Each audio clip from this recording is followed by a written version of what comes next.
دے دیجیے ان مسلمانوں کو. آج تک جناب خدیجہ سے اس کا ریونج لیا جا رہا. جو لوگ بعد میں کافر مسلمان ہوئے دل سے تو نہیں ہوئے تھے نا, وہ تو مجبوری کی وجہ سے ہوئے. جس نے اسلام کو شروع میں مدد دی ہے ان سب سے ریونج لیا ان لوگوں نے جو بعد میں پریشر میں آ کے مسلمان ہوئے. ابو طالب نے رسول اللہ کو پروٹیکٹ کیا, آج تک ابو طالب کو کافر کہا جا رہا. جناب خدیجہ نے اسلام کو پروٹیکشن دیا, آج تک جناب خدیجہ سے ریونج لیا جا رہا. مثلا تمام مسلمان کہتے ہیں کہ مکے میں خانہ کعبہ کے بعد سب سے فضیلت والی جگہ حضرت خدیجہ کا گھر. جہاں رسول خدا پیدا ہوئے وہ بھی نہیں, خدیجہ کا گھر جہاں سے رسول نے اعلان رسالت کیا تھا, جہاں رسول شب ہجرت جہاں سے چلے. مگر یہی سعودی حکومت شاہ فہد کے زمانے میں جب ایکسٹینشن ہوا تھا حرم کا تو 1200 سال سے مسلمان حکمرانوں نے ابو جہل جو تھا اسلام کا سب سے بڑا دشمن, اس کے مکان کو ٹوائلٹ بنا دیا. جتنے لوگ حج کرنے جاتے تھے ابو جہل کے مکان میں جاتے تھے ایز اے ٹوائلٹ. یہ سائن آف ہیٹریٹ یا سائن نفرت کی ایک یا انسلٹ کی ایک نشانی ہوتی. آج تک اس حکومت نے اس کو بند کر کے بہت اچھے طریقے سے پریزرو کیا.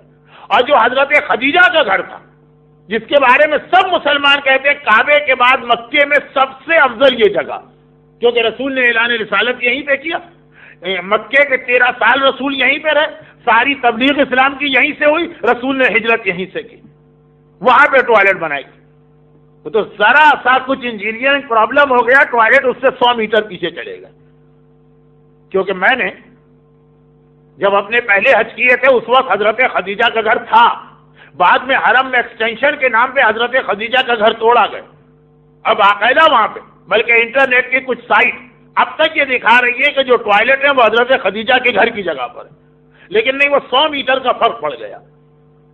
جس وقت یہ سب بن رہا تھا اس وقت بھی میں حج پہ جا رہا تھا, اور جو کنسٹرکشن کمپنی یہ بنا رہی تھی اس کا نام تھا بن لادن. وہ جو اصل کمپنی تھی وہاں پاکستانی انجینئر بہت سارے تھے.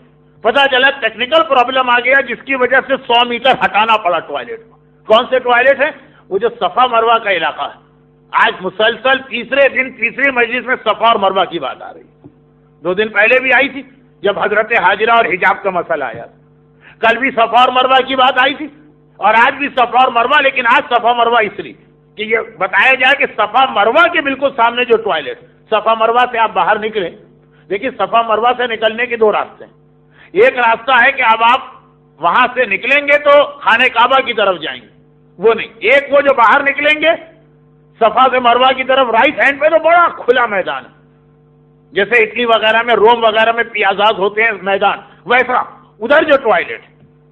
اور یہ وہی علاقہ ہے کہ اگر کوئی عورت پیریڈ کے عالم میں ہو اور وہ مکہ پہنچ جائے تو صفا مروہ میں جا سکتی ہے, لیکن اس طرف سے جانا پڑے گا جو باہر سے آتا ہے راستہ. صفا مروہ حرم کا پارٹ نہیں ہے, مسجد کا پارٹ نہیں ہے. پیریڈ والی عورت کے لیے وہاں جانا اور بیٹھنا اجازت, لیکن کنڈیشن یہ کہ مسجد کے اندر کے راستے سے نہیں جا سکتی, وہ حرام, یہ میدان سے جانا پڑے گی. تو اس میں جو ٹوائلٹ, یہ حضرت خدیجہ کا گھر تھا, حرم کے ایکسٹینشن کے نام پہ اس گھر کو توڑا گیا.